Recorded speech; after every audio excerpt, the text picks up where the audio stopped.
With all of the excitement that the Houses of Morrowind expansion has been generating, it's easy to forget that we do still get monthly reward cards, and the monthly reward card for March has been announced.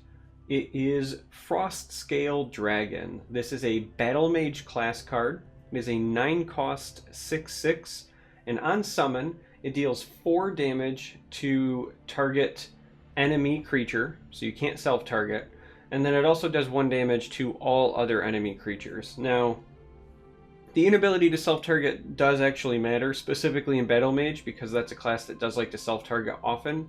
Anytime that you can target one of your own Breton Conjurers, for example, just to pop the ward, other similar effects, that actually matters. So this card cannot. It can only target enemy creatures. Now, this card is interesting. Right up front, before we start making some of the obvious comparisons, I think this card feels very Battle Mage, and that I really, really like. It does damage, right, as its source of removal. It does a single target and a little bit of AoE, so you get a little bit of your Lightning Bolt plus your Fireball / Ice Storm action going on. I just really like the flavor of this card. Also worth noting, it is a dragon, so it will have synergy with the dragon decks, dragon archetypes, etc. But the real question is it good enough? Will it see play? And that right now is a big fat maybe. I think that it's going to largely need some help from Houses of Morrowind. I'm not saying that it won't see play, I'm just saying that if it does see play, it'll be because of cards in Houses of Morrowind that allow you to include this.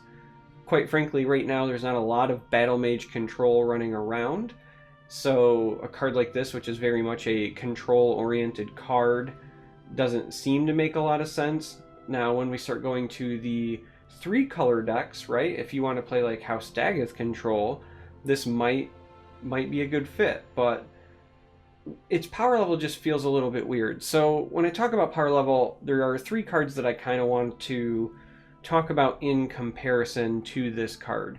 So the first one, the most obvious one that it will be compared to, is Shocking Wamasu. The second one that has some similarities is Cradle Crush Giant. That one I'm kind of including because I want to talk a bit about power level as well. And then the last one on the other side of Wamasu that you could theoretically try to make a comparison to would be like Manticora. Now, the 3 cards that I'm going to draw some comparisons to are all single attribute, whereas Frostscale Dragon is a class card or double attribute, which usually means that those cards tend to be a little bit more powerful. Now, when you look at Shocking Wamasu and you look at Frostscale, you can definitely see the jump in power. Shocking Wamasu is only a 4/4 body that does 4 damage to a creature for 8, but it can self-target, and it also just doesn't see play anymore. There was actually a time, a long, long time ago, when Shocking Wamasu would in fact see play because you could do direct damage to the face. It was the Uncano of old, and it was certainly a staple in Arena. Ever since it could only target creatures, it's kind of fallen by the wayside. So Frostscale Dragon, easily better than Shocking Wamasu, but being better than a card that's not seeing a whole lot of play is a pretty low bar. Now, the reason I also want to draw some comparisons to Cradle Crush here is because Cradle Crush is something that serves one of the purposes that Frostscale could, which is the area of effect removal. Cradle Crush does 2 damage to all other creatures in a lane, whereas the Frostscale is going to do, 4 to one target and then 1 to everything on the opposing side of the board. Now, Cradle Crush in many ways feels like better area of effect removal. 1 damage isn't insignificant. You could maybe say that instead of Cradle Crush you could include Wildfire Dragon here, but I'm choosing Cradle Crush specifically because this one is seeing play. And that's also gonna kind of emphasize my point, which is there's a big difference between 1 damage and 2 damage. The threshold between 1 health and 2 health is kind of a big deal, and so being able to do that extra bit of damage that Cradle Crush does is a big deal. Cradle Crush also still has a 6 attack, so it can trade very favorably into a lot of big creatures. A little bit smaller on the health side. In fact, 4 health is a pretty big drawback because it means it dies to Lightning Bolt, but this is a single attribute card, and this comes onto the board 3 turns earlier, or for 3 magical less, which is also a big deal. Cradle Crush is a card that many decks that used to maybe run Ice Storm are actually just taking Ice Storm out and running Cradle Crush instead, because it's a body that still does most of the job that you were looking for. Now, Cradle Crush is a single lane. Frostscale is the full board. That is not to be underestimated, but at that late in the game, if a full board is what you're trying to fight against, 1 damage to the full board probably isn't going to make a difference, right? It's not Odaving, it's just a ping, it's Fireball. Fireball is, yet again, another card that just does not see play because the 1 damage is relatively insignificant. Now, cards like Skaven Pyromancer see play, but that's because it's on a body. Another reason Skaven sees play, and another reason I mentioned Cradle Crush, is because that can self-harm, self-damage. So again, in Battle Mage, if you're playing Breton Conjurers, or even sometimes you just really want the tome off of your own Daggerfall Mage, being able to deal damage to your own creatures is kind of a big deal, and right now Frostscale does not do that. So the last comparison I want to make, because again I think Frostscale is going to find its home in control decks if it does see play, is Manticora. Now, Manticora, not area of effect, but is hard removal. So it can kill things with ward. It can kill things that has more than 4 health. So for 1 magicka more, you get the same stat line, 6/6. You get hard removal, and you get guard. And the guard is a big deal when you're playing a control deck because it's defensive. Manticora essentially shuts down a lane. You're going to kill the biggest threat in that lane, and you're going to make everything else have to go through the Manticora. So 1 turn later, but also a single attribute card, you can drop Manticora and shut down a lane. Now, Manticora used to be able to target a creature anywhere on the board, and it could almost effectively shut down 2 lanes at that point, but it has since been nerfed. It destroys a creature in the same lane.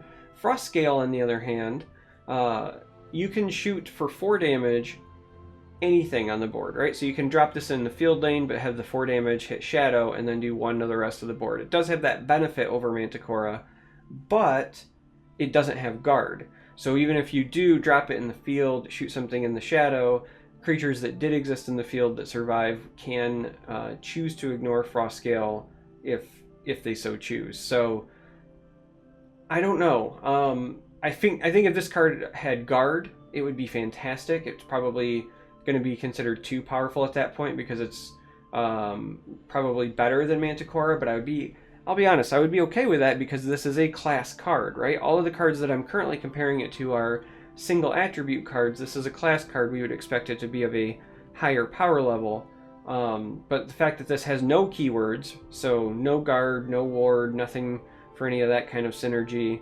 I think really hurts it. It is a dragon, so as I said before, you would get to draw a card from like Blade's Lookout, but this is a 9-cost dragon, so super late game you could play Blade's Lookout and this for 12, right? Once you've hit 12 magicka, you could play them all in 1 turn to guarantee you get at least 1 card draw out of your Blade's Lookout.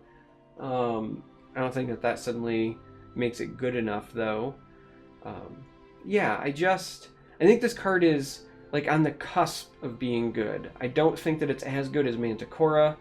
Being better than Wamasu isn't good enough, and I don't think it fills the same role that Cradle Crush does right now.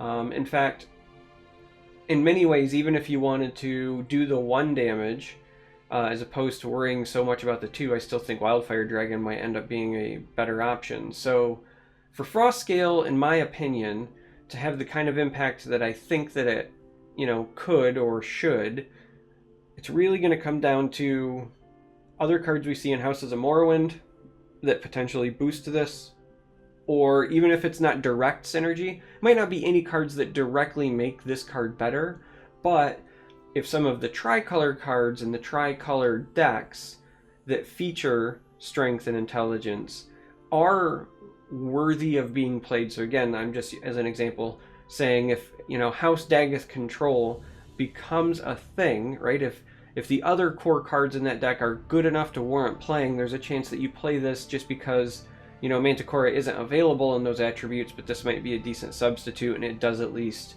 fit those decks. So I do see this card as potentially seeing play, but it needs a lot of help as of right now. That would be my assessment. So, thanks for watching. Let me know how you would use this card. Do you think it's good enough? Do you think it's not going to see play? Is it going to fall by the wayside simply because it's coming out so close to a really big and exciting expansion? Let me know. Let me know what you think. Love you guys. Until next time, may you walk on warm sands.